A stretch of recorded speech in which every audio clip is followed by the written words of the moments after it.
Now, somebody was wondering why didn't I just thread the inside of those and use little bolts, sort of like I did, a month or so ago. Well, yeah, I had thought of that, except that I don't have enough little bolts. I'd need about 14 little bolts that were about an eighth of an inch in diameter, and I don't have that, but I do have screws.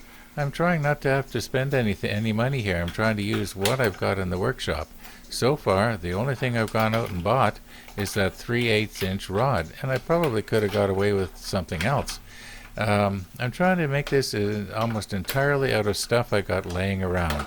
I know it would be a lot nicer if I went out and spent a lot of money on stuff, but I'm just trying to do it really simple and make it work.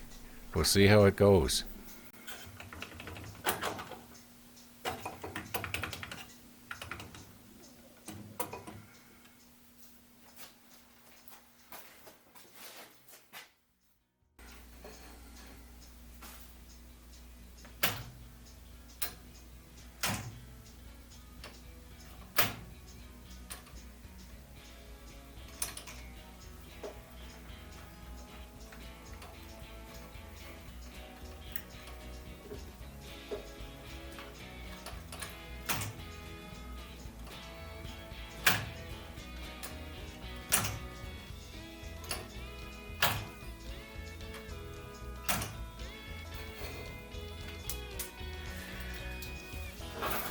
Well, as you can see, I've got this very precariously set together again.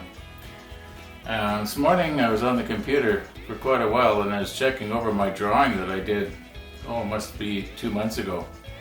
I was just checking over the figures for the gear ratios and all the rest of it. And I want to get this up and running just to make sure, because once I make the dial gear, like the dial ring that's going to have the teeth on the inside, I want to make sure I got it right, because it's going to take hours of work, and it'd be a shame if after I got it all done, yes, it ran, but it doesn't keep time. It'd be nice if it kept time too, right? Anyway, I'm sorry I don't have a whole lot more to show you today, so see you tomorrow. Thanks for watching.